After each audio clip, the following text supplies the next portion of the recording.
बताना चाह रही हूँ जो शायद आपने इमेजिन भी नहीं की होगी कि ऐसा भी होता है।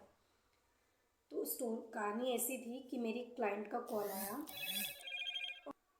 4 शादियाँ हो चुकी हैं। 4 शादियों चौथी उसकी चल रही थी करंटली। और 3 शादी टूटने का रीज़न जो था वो बहुत ही वियर्ड है। वो है उसकी मदर, उसकी सगी माँ। और रीज़न भी इतना वाहियात है कि सुन के बड़ा अजीब लगा मुझे।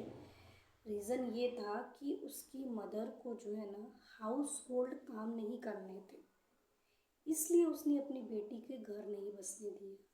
और फर्स्ट पॉइंट सुनिएगा, फर्स्ट मैरिज जब हुई उसकी वो जब बहुत छोटी सी थी, वो बचपन से ही, क्योंकि उसकी मदर थोड़ा हाउस होल्ड काम नहीं करती थी, थोड़ी लेज़ी टाइप की थी हाउस होल्ड वर्क में।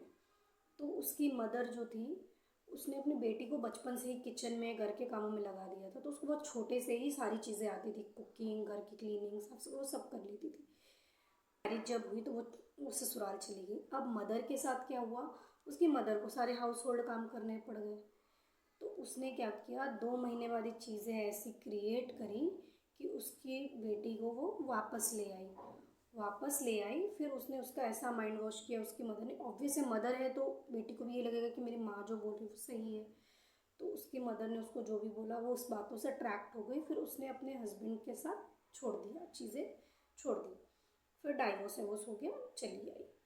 फिर उन लोग, क्योंकि उसके फादर को चीज़ें थोड़ी बहुत समझ में आ गई थी, तो उसके फादर ने क्या किया, फिर चीज़ें साल 2 साल जो अपने मायके में रही, उसके फादर ने उसकी सेकंड मैरिज कर दी। जब सेकंड मैरिज कर दी तो भी चीज़ें थोड़ी बहुत शुरुआत में 6-8 महीने